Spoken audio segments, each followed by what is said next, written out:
This is what is happening in this country. प्रभु जी, हमारे लोग जो सेवाएं करते हैं, जो आपके नाम से आगे बढ़ते हैं, उनको जेल में बंद कर दिया जाता है। कोई वजह नहीं है। जात पर, चर्च की प्रॉपर्टी पर। प्रॉपर्टी क्या होती है चर्च के पास? कब्रिस्तान, स्कूल, कॉलेज, अस्पताल, क्लिनिक और गिरजाघर। गिरजाघर कैथेड्रल भी हो सकता है, सेक्रेड हार्ट कैथेड्रल के साइज का, और झुकी में चलाया हुआ चर्च भी हो सकता है, जैसे गुजरात में, मध्य प्रदेश में, राजस्थान में, तकरीबन हर गांव में होता है। किसकी प्रॉपर्टी है? कौन इसको कंट्रोल करेगा? क्या हमारे ऊपर मुसलमानों की तरह कोई आयोग बनेगा, वक्फ बोर्ड बनेगा, या और किसी समुदाय के लिए जैसे बनाए? उन्हीं की वजह से तमिलनाडु में, कर्नाटक में, आंध्रा में, महाराष्ट्र के प्रॉपर्टीज पे कंट्रोल किया जाए। ये दोनों जो अटैक हैं, एक कानून के पीछे से और एक बहुबल पर अपना मसल दिखा के, हमारे पिताजी का राज है, हम जो माने करेंगे करके अटैक होते हैं। हम लोग कई बार समझते हैं प्रोसिक्यूशन को कि सिर्फ पास्टर को सताया जा रहा है, उसको पकड़ के जेल भेजा जा रहा है, मगर जो इंस्टीट्यूशनल सारे डिपार्टमेंट आ गए और उन लोगों को बातें देखी, कुछ सुना और फोन में कुछ देखा, और देखने के बाद उन्होंने उनको जेल भेज दिया। आज वो डासना जेल में है और उन लोगों की सेशन कोर्ट से बेल खारिज हो गई है, उनको हाई कोर्ट में हम लोग उनके लिए लड़ेंगे। तो ये स्थिति बनी हुई है कि आज हमारे राइट्स को हमसे पूरी तरीके से छीना जा रहा है। ये वही देश है जहां पर हिंदू, मुस्लिम, सिख, ईसाई सब लोग प्यार से रहते थे और त्योहारों को, फेस्टिवल को सब लोग एक दूसरे के साथ मिलकर बनाते थे, घरों में फंक्शन भी मिलकर करते थे। पर आज मेरा ये सवाल है कि सिर्फ ईसाई समाज के साथ ही ऐसा क्या डर है जो ईसाई समाज से डर लग रहा है कि हम धर्मांतरण कर लेंगे? अरे हम तो नहीं कहते किसी मुसलमान ने हमें मुसलमान बनाया या किसी हिंदू ने हमें हिंदू बनाया, हमें तो कोई डर नहीं है, क्योंकि हम अपने प्रभु यीशु मसीह के विश्वास में मजबूत है। कोई किसी का कैसे धर्मांतरण कर सकता है? कोई नहीं कर सकता जब तक हम ना चाहे। यदि कोई धर्मांतरण कर रहा है अपना, तो इसका मतलब वो अपने परमेश्वर का भी सच्चा नहीं है, तो इंसानों का क्या सच्चा होगा? मेरे को कोई करोड़ रुपया भी दे तो मेरे को वो हिंदू या मुस्लिम या कुछ और इसी को नहीं बना सकता, क्योंकि मैं अपने प्रभु यीशु मसीह की बच्ची हूँ। तो यही मैं इसी माध्यम से कहना चाहती हूँ कि धर्मांतरण कुछ नहीं है, ये सिर्फ एक खेल चल रहा है, धर्मांतरण का खेल। देखते हैं कब तक खत्म होगा, और हम भी लड़ते रहेंगे, शांति प्रिय ढंग से हम लड़ते रहेंगे। आगे और इंसिडेंट बताऊंगी, हम आगे चलते हैं। प्रभु यीशु मसीह की जय, प्रभु यीशु मसीह की जय, प्रभु यीशु मसीह की जय, प्रभु यीशु मसीह की hallelujah, hallelujah, hallelujah, hallelujah. Thank you. इससे पहले कि और कुछ ना लगे, मेरे जो भाई बहन यहाँ से है और मैं दिल्ली के सरताबाद क्षेत्र में रहता हूँ, और थैंक यू सिस्टर मीनाक्षी और थैंक्स टू ब्रदर विलियम। जैसा कि आपने सुना होगा कि गाजियाबाद में पिछले साल 2023 में केस हुआ था जिसमें 15-16 लोग जेल गए थे, जिसमें एक मेरा बेटा भी था, जॉय। बड़ी ही दुखद घटना थी वो कि हम नॉर्मली किसी के घर में बर्थडे पार्टी में जा रहे हैं या किसी के फ्रेंड के घर जा रहे हैं और वहां पर जाकर के लोग हंगामा करते हैं और उन्हें अरेस्ट करवा देते हैं, और पुलिस भी हमारी देश की जो है, जैसे लोगों को कहा जाता है वैसे उनको कोई छानबीन नहीं, कोई तहकीकात नहीं, और उनको उठा करके जेल में बंद किया जाता था। ये तो सिर्फ पेरेंट्स ही इस बात को महसूस कर सकते हैं कि उनके जब बच्चे या उनके परिवार वाले जेल में जब बंद होते हैं तो उनको कितने पापड़ बेलने पड़ते हैं, कितनी कठिनाइयां झेलनी पड़ती हैं। हमारे देश में इतनी दुखद समय है कि हम अपने घर में नॉर्मली बर्थडे सेलिब्रेशन नहीं कर सकते, शादी के सालगिरह सेलिब्रेशन नहीं कर सकते, तो नॉर्मली हम प्रार्थना नहीं कर सकते, जिसमें 8 महिलाएं थीं और 7 पुरुष थे, जिसको झूठा आरोप लगा करके बंद कर दिया गया और पूरा 1 महीने 31 दिन जो है जेल के बंद रहे। और कैसे कैसे हमने बड़ी कोशिश करी, और थैंक यू बोलना चाहूँगा सिस्टर मीनाक्षी सिंह का कि इन्होंने हमारी काफ़ी मदद करी और हमें इससे रिहा करवाया। बच्चे हमारे सब बाहर आने पाए, सभी लोग, और अभी भी उनके ऊपर केस चल रहा है। आप जानते हैं कि कोई भी उनके ऊपर चार्ज नहीं है, कोई सबूत नहीं है कि कैसा धर्म परिवर्तन। हम किसी के यहाँ मिलने नॉर्मली गए हैं, वहां बैठ करके जब गए हैं तो भाई जिस भी धर्म का वो इंसान है, चाहे किसी भी मजहब का हो, वो अपनी भाषा में बात करता है। वैसे हम मसीह लोग जाते तो हम प्रार्थना का अधिकार है, हम प्रार्थना करते हैं, लेकिन इस देश में अब प्रार्थना का अधिकार भी हमारा छीना जा रहा है, सेकुलरिज्म खत्म किया जा रहा है। सो मैं यही कहना चाहूंगा कि मेरे जैसे इस भारत में कितने लोग सताए हुए हैं, शायद यहाँ होंगे, और मणिपुर का हाल देख सकते हैं, छत्तीसगढ़ का हाल देख सकते हैं, एमपी का हाल देख सकते हैं, यूपी का हाल देख सकते हैं। ऐसे कानून लागू किए जा रहे हैं कि जिससे लोग बाहर जा रहा है और साइकिल पे जा रहा है, वो कहता है कि यहाँ धर्म परिवर्तन हो रहा है, और आते हैं और जाके उनको अरेस्ट कर देते हैं। ये बड़ा ही दुखद समय है। सो मैं उस परमेश्वर का धन्यवाद करता हूं कि जिसने हमें इस संसार से चुना है। मैं लास्ट में एक बात कहना चाहूंगा, ज्यादा तो नहीं बोलूंगा, ये वही बात कहना है कि आप कितना भी सता लो, हमारे दिल को नहीं बदल सकते आप। हमारा दिल यीशु मसीह का दिल है। हम मारे जाएंगे लेकिन हम मना नहीं करेंगे, यीशु मसीह को ठुकराएंगे नहीं। हमारा दिल जो है यीशु मसीह ने दिया है हमें। बस यही कह के मैं खत्म करना चाहूंगा। परमेश्वर आपको आशीष दे। जय मसीह की। मैं बताना चाहूंगी, इनके केस में ये लोगों को 15 लोगों को गिरफ्तार किया था गाजियाबाद में, उसमें जवान बच्ची भी थी। और जेल का जो हाल था कि जब मैं गई मिलने तो मुझे इन लोगों ने बताया कि हमारे साथ इतना बुरा हो रहा है, मतलब जेल के अंदर भी धर्मांतरण चल रहा था। तो मैं जब गई, मैंने वहाँ के जेल सुपरिटेंडेंट से अपॉइंटमेंट ली। जब अपॉइंटमेंट लेके मैंने उनको बताया कि आपकी जेल में यही हो रहा है, तो वो बहुत शर्मिंदा हुआ। घुसने के भी पैसे, अच्छा टाइम बढ़ाने के लिए भी पैसे, हर चीज के लिए पैसे। मैंने कहा आपकी जेल में चल क्या रहा है?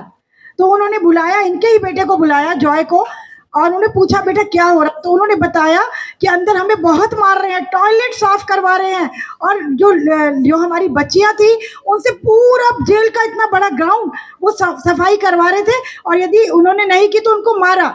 तो फिर मैंने जेल सुपरिटेंडेंट से कहा कि ये कोई तरीका नहीं है। अभी ये चोर साबित नहीं हुए हैं, ये गुनहगार साबित नहीं हुए हैं, सिर्फ शक के बिना पर आपकी जेल में आए हैं, तो आप इनको इस तरीके से नहीं सता सकते। तो तब जाकर जेल सुपरिटेंडेंट मुझे एक दिन फोन करके कह रहा, हम ये कब जाएंगे, कब आप लोग इनकी बेल करेंगे? मतलब जाने के बाद वहां पर उन्होंने बहुत अच्छा ट्रीटमेंट दिया, उन लोगों को रखा, पर हमारे लोगों को दिया, पर और कितने लोग हैं जिनको सताया जा रहा है। तो यही रिक्वेस्ट करूंगी कि प्रार्थना करिए उन संस्थाओं के लिए जो उनकी हेल्प करती हैं और दिलो जान से दिन रात उनके लिए लगी रहती हैं। Thank you so much. Thank you sister. गाना गा रहे थे, उनको पुलिस ने पकड़ लिया क्योंकि ढेर सी एक भीड़ इकट्ठी हो गई। उनको थोड़ा मार पिटाई की और कहा कि ये धर्म परिवर्तन कर रहे हैं, तो 7 को जेल में डाल दिया क्रिसमस से करीब 2 हफ्ते पहले। और उनके तरफ से फोन आया यूसीएफ हेल्पलाइन में, उन्हीं की किसी परिवार वालों ने फोन किया कि हम पे ये हमारे बच्चों पे ये अत्याचार हो गया, उनको जेल में डाला गया है, आप मदद कीजिएगा। तो हम सब प्रार्थना में जुट गए और मथुरा जाके वहां पे पुलिस और बाकी सारे कर्मियों से बातचीत करने लगे। करते करते पूरा महीना गुजर गया और करीब 17 जनवरी को जाके उनकी बेल की सुनवाई हुई और उनको बेल प्राप्त हुई। जब हम गए उनको मथुरा प्रिजन से उठाने के लिए और वापस दफ्तर में मथुरा में लेके आए, थोड़े समोसे जलेबी मंगवाया कि वो कुछ खाएं और उनसे पूछा कि कैसा रहा आपका ये जो महीना से ऊपर जेल के अंदर आप थे? क्या आप काफी भयभीत हुए? क्या आपको लताड़ा गया? क्या आप सताए गए? बताइए हमें थोड़े अपने दिल खोल के। तो वो भाइयों ने बताना शुरू किया कि जब वो जेल में घुसे तो पहली रात तो काफी डर गए थे, एक ही कोने में बैठ के वो प्रार्थना करने लगे। और अगले दिन जो वहां पे एक कैद में कोई मर्डर के चार्ज में डाले गए थे, वो आए इनके पास और कहे रात को तुम क्या कर रहे थे? तुम ऐसी प्रार्थना कर रहे थे बिना कोई पूजा के? तो उन्होंने कहा जी हमारा तो जीवता जागता परमेश्वर है, हम तो कहीं पे भी प्रार्थना कर लेते हैं। तो उन्होंने कहा कि मेरे लिए प्रार्थना कीजिएगा, क्योंकि आज मेरी सुनवाई है कि मुझे बेल मिल जाए। मैं तो 2 साल से यहाँ पे अंदर हूँ, आपको तो एक दिन भी नहीं हुआ। तो इन सातों ने उसके लिए प्रार्थना की, वो मर्डरर के लिए। आप मानोगे नहीं, वो मर्डरर को बेल मिल गई। वो वापस जेल आया, उसने कहा जी आज मुझे बेल मिल गई, कल सुबह सुबह मैं तो यहाँ से जा रहा हूँ और मैं इन भाइयों का धन्यवाद करना चाहता हूँ। वो दिन है और हर दिन सारे कैदी आने लगे, मेरे लिए प्रार्थना कीजिए, मेरे लिए प्रार्थना कीजिए। और ये भाई कह रहे थे कि सर जब तक हम जेल से निकले 1 महीने बाद 270 लोगों की मंडली वहां पे थी जो हर रोज मिलती थी। वो कह रहे थे कि अगर परमेश्वर ने हमें 2 हफ्ते और रहने दिया होता तो जेलर साहब और बाकी सारे जेल भी हमारे मीटिंग में आना शुरू करते। यही है शक्ति परमेश्वर की वचन की। जिस परमेश्वर को हम पूछते हैं यही है वो ताकत। और जैसे मैं कई बार कहता हूं कि जैसे चाय की पत्ती वही है ईसाई समुदाय भारत के लिए, जहां पे जितना जितना गर्म पानी पड़ता रहे उतना ही रंग, उतना ही जायका, उतनी ही खुशबू उस प्याले में लेके आती है। और हर चाय वाला समझता है ये कि आप लताड़ेंगे, आप गर्म पानी डालेंगे तो ज्यादा खुशबू आएगी। लेकिन शायद भारत में ऐसे भी कुछ चाय वाले हैं जो शायद समझते ना हो या समझना ना चाहते हो। लेकिन हम परमेश्वर की स्तुति करते हैं हर दिन के लिए। जो आजादी हमें इस देश में मिली है, वाकई में हम बहुत खुशी से हमारे कॉन्स्टिट्यूशन को उठा के रखते हैं कि ये कॉन्स्टिट्यूशन भी परमेश्वर ने हमें दिया है। आज की तारीख में जैसे एस्थर को परमेश्वर ने for a time like this लेके रखा था, वैसे ही भारत में परमेश्वर ने हमें जन्म दिया कि हम भारत को संभाल के रख सके। अगर आपको जेनेसिस 25 का वो याद होगा जहां पे अब्राहम परमेश्वर और उसके 2 दूतों के साथ खाना खाने के बाद सुनता है कि सोडोम गमोरा में जा रहे हैं, वो देखने के लिए वहां पे कितना सत्यानाश लोग कर रहे हैं और सोडोम गमोरा का सत्यानाश होगा। तो अब्राहम ने तुरंत किसी भी अच्छे भारतीय नागरिक की तरह हुज्जत करने लगा। कहा कि अगर 45 लोग हैं तो क्या आप माफ कर दोगे? तो परमेश्वर ने कहा हाँ कर दूंगा। फिर उसने कहा 45 पे कामयाब हो गया, थोड़ा और ट्राई करूं, लक 40 पे कर दोगे? परमेश्वर ने कहा 40 पे भी कर दूंगा। फिर उसने कहा कि अरे वाह, पर अगर 40 ना मिले क्यों ना 35। इसी तरह से जब भी हम भी दुकान जाते हैं तो क्यों हम भी सेम चीज करते हैं। ये परमेश्वर के साथ करता रहा 5 के नंबर तक आ गया वो। और परमेश्वर की इच्छा फिर भी थी कि देश को, दुनिया को बचा ले, अगर 5 अच्छे लोग भी मिले। मैं आज इतना खुश हूं क्योंकि 5 से कई अधिक ज्यादा नंबर मेरे सामने बैठे हैं और मैं बिल्कुल हिम्मत और साहस से कह सकता हूं कि जो परमेश्वर इब्राहिम का परमेश्वर है और था, वो हमारा परमेश्वर है और इस देश को बचाने की क्षमता वो बिल्कुल रखता है और इच्छा भी रखता है। और वो चाहता है कि हम 500, 5000 ईसाई नागरिक भारत के लिए ही प्रार्थना करते रहे। इसी तरीके से, इसी कारणवश ही भारत बच पाएगा। मैं चाहता हूं कि थोड़ी संगीत की भावना से परमेश्वर की हम आज पूजा करें। मैं मीजो क्वायर से रिक्वेस्ट करूंगा कि वो स्टेज पे आए, इस समय मंच पर आए। मीजो क्वायर कहां पर है मेरे भाई बहन?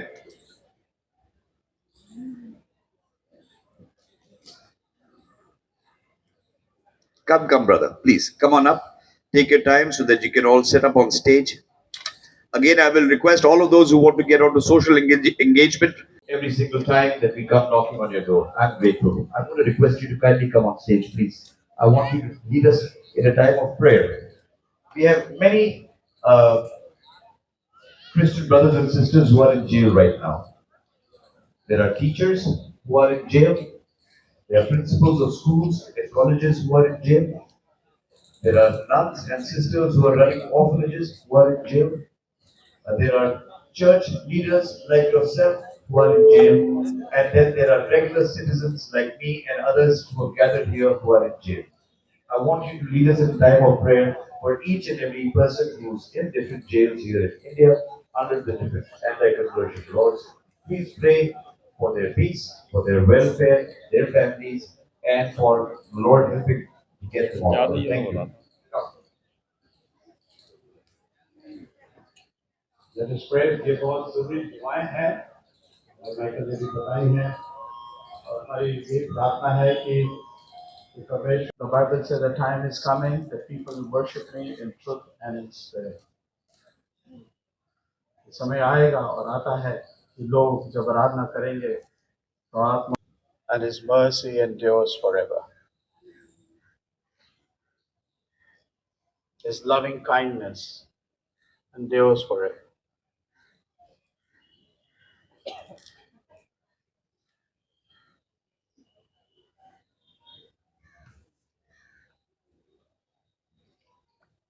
प्रभु जी, हम आपके सामने ऐसी दुआएं लाना चाहते हैं, सिर्फ इंसानों के लिए नहीं, पर अब सब मानव जाति के लिए। हम दुखी हैं, परेशान हैं, हमें तंग किया जाता है। They speak vulgar languages against us. They demean us. Lord, this is what is happening in this country. प्रभु जी, हमारे लोग जो सेवाएं करते हैं, जो आपके नाम से आगे बढ़ते हैं, उनको जेल में बंद कर दिया जाता है। कोई वजह नहीं है। In the name of our Lord and Savior Jesus Christ, today we are going to sing Amazing Grace, the song, the beautiful song which we all know. And let me have a prologue, a short prologue. The armor of God is not the material things and earthly powers, but the most powerful armor of God is His unending grace. Today, all of us are the partaker of His abounding love and grace. We hope and pray that someday our brothers and sisters who don't understand our Lord and His people now will see what we see, will know what we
Praise the Lord. Amen.